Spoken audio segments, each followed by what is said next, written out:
kedatangan saya kemari memang kan karena ada undangan dari panitia melalui Lai Robin Simanullang, tapi yang saya rasakan di sini ya mereka cukup bersahabat, cukup toleran, bahkan mungkin kalau yang sebagian menganggap sudah cukup liberal malah ya kan. Tetapi di satu sisi ada juga sekelompok orang mengatakan bahwasannya ini agak radikalis gitu. Tetapi pengalaman kita setelah apalagi kita jalan-jalan ya mereka cukup terbuka gitu. Kalau yang kita ketahui selama ini kalau kelompok radikal itu kan intoleran, nggak mau dia terbuka. Dia cukup terbuka. Bahkan ada lagu-lagu yang berbahasa Ibrani itu Yahudi kan, yang memang secara arti harfiah bahwa nggak ada sesuatu yang salah di situ. Tapi mungkin banyak orang menganggap itu ya seakan-akan pro Israel gitu. Tapi ya kalau menurut saya itu ya biasa saja ya.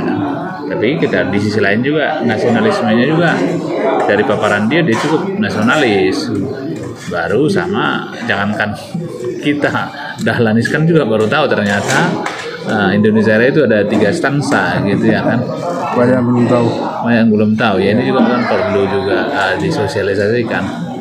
Saya pikir ya itu aja, dan mungkin orang ini kan bisa saya bilang secara pangan ekonomi agak menuju swasembada kan, karena apa yang mereka konsumsi, yang mereka tanam, mereka olah sendiri, mulai dari beras, ikan, ayam, pisang, sayur dan lain termasuk gula, garam kan.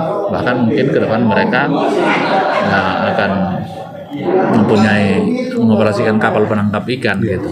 Saya pikir itu kan sesuatu yang sangat maju ya kan, sangat visioner.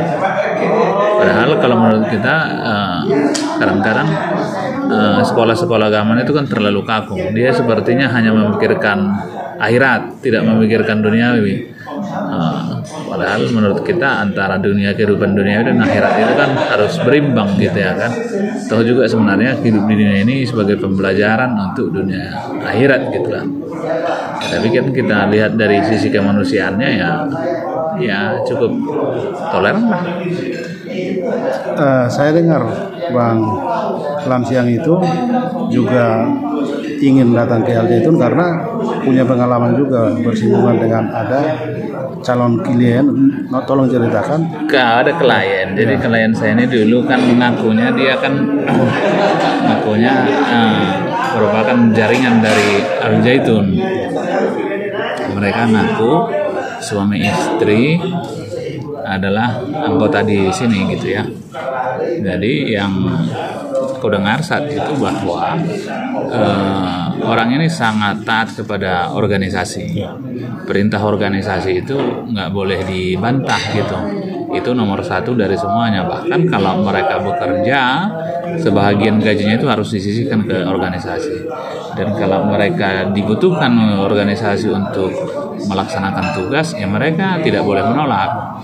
Jadi klien saya ini dulu dia cerita bahwa pada saat dia baru melahirkan ada mendapat tugas dari organisasi. Lalu karena dia masih punya anak kecilnya terpaksa dikasih kepada seorang ustazah untuk mengasuh. Lalu dia melaksanakan tugasnya. Beberapa tahun, kira-kira 10 tahun kemudian, mungkin naluri seorang ibu itu kan tetap hidup. Dia carilah anaknya nih. Ternyata anak perempuannya ini saat itu sudah diasuh oleh orang lain dan sudah dibuat identitas atas nama ibu pengasuhnya begitu. Lalu kita laporkanlah itu di Polda Metro Jaya saat itu sebagai pemalsuan identitas gitu. Lalu disidik polisi dan memang terbukti gitu.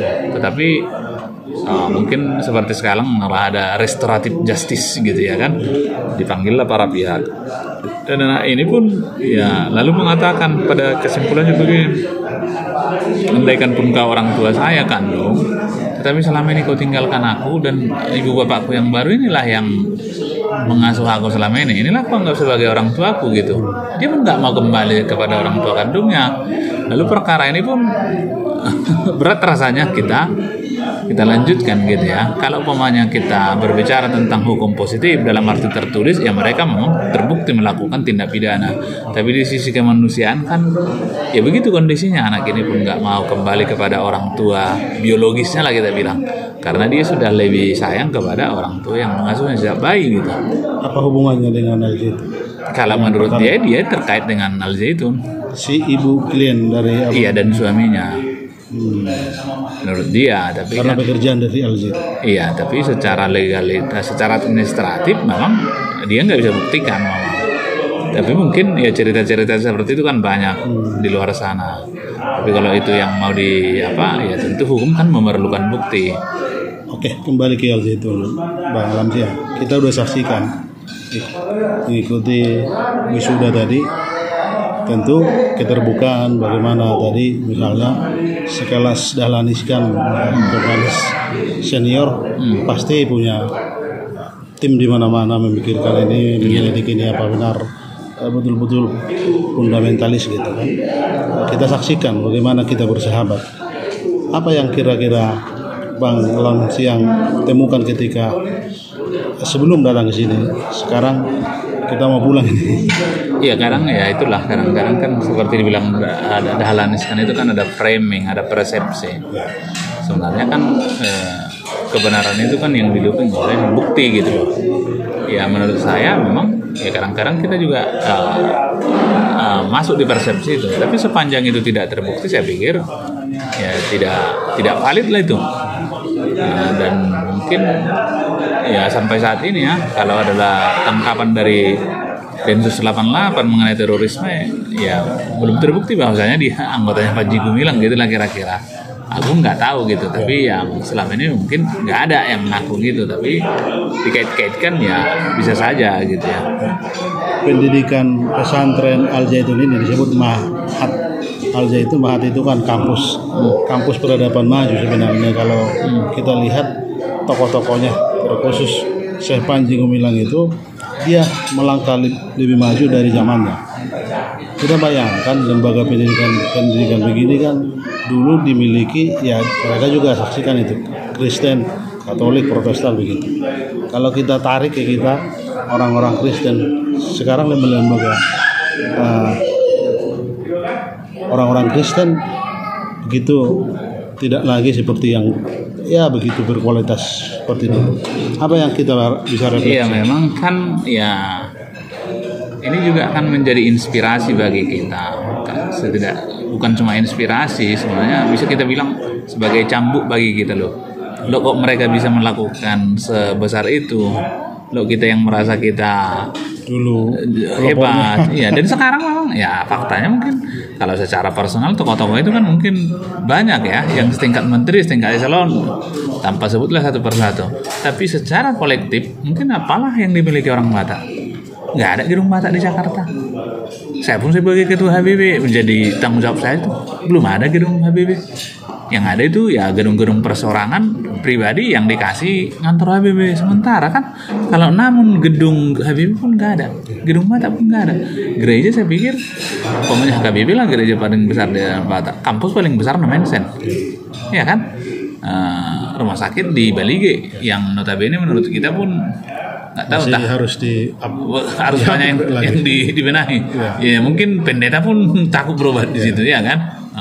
Ya sebenarnya mungkin apalagi di pusat HKBP di Tarutung di Piaraja, mungkin kalau di Piaraja mungkin lahan sempit ya, tapi kalau diambil lahan ke sekitar seborong-borong pendidikan, kalau dulu kan, kalau sekarang itu namanya lingkungan gereja. Kalau dulu itu kan pergudungan. Pergudungan itu ada gereja, ada sekolah, ada klinik kesehatan, ada pertukangan, ada ini. Ya ada suatu apalah di situ ya, lingkungan tersendiri gitu kan. Saya pikir kan ya firman itu kan tidak hanya di kata-kata, tapi kan harus diimplementasikan termasuk dalam kehidupan sehari-hari, dalam kehidupan nyata. Mungkin kalau ada kawasan kita lihat kayak seborong-borong ya kan, Zaitun lah mungkin itu kan bisa perluasan gitu kan. Sekarang mungkin sudah ada di situ apa ya, gedung olahraga, gedung pemuda. Ya kenapa saja nggak dikembangkan ke pertanian, ke mana segala macam ya kan. Jadi kawasan minimal dia sebagai percontohan untuk ditiru oleh masyarakat. Selama ini kan kita tidak melihat itu. Harus kan secara apa ya, firman itu ya harus diimplementasikan secara komprehensif menurut saya gitu. Terakhir Bang Lamsiak, kalau kita dengar tadi sambutan dari Panji Gumilang, pendiri dan pelopor Al Zaitun ini, dia kan lebih mengutamakan kemanusiaan, persahabatan itu. Agama, iman itu kan itu personal, itu ke dalam. Itu nggak bisa diganggu dan tidak perlu kita toleransi karena itu pribadi. Tapi nilai-nilai kemanusiaan, ya itu yang paling taraf, yang paling tinggi cara hidup di sosial kita begitu. Apa? Karena saya tahu Lamsiang juga punya pengalaman bagaimana kita berrelasi, menjaga toleransi ini. Kalau kita bertoleransi, kita bisa banyak teman gitu. Iya, memang kan jangan pula agama itu dijadikan untuk alat memisah sebenarnya ya kan. Ya seperti apapun mungkin kalau yang umum kan katakanlah tidak seiman dalam arti satu agama, tapi kan sekemanusiaan. Nilai-nilai kemanusiaan itu kan universal. Sebenarnya kalau kembali kepada ajaran Yesus, ya lakukanlah apa yang ingin orang lain lakukan terhadapmu, dan jangan lakukan yang kau tidak suka dilakukan orang lain terhadapmu. Saya pikir kan sederhana saja. Ya kita jangan mencuri karena kita pun nggak mau dicuri. Kita jangan menghina orang karena kita pun tidak mau dihina. Kan kalau dikaitkan dengan Batak, karena kebetulan saya ketua Ormas Batak, saru baru nak kok nado tua nak. Kalau kita nggak suka dicuri, ya jangan pula mencuri. Kadang-kadang kan nggak saru panak kok nado tuannya. Ada standar ganda ya kan. Kita bilang jangan mencuri, tapi ketika ada orang mencuri, kita minta sebahagian dari hasil curian itu ya kan. Kita jadi hakim juga. kita maki-maki orang pencuri, tapi ketika dikasih tahu, ya udahlah ketua kita bagilah, udahlah.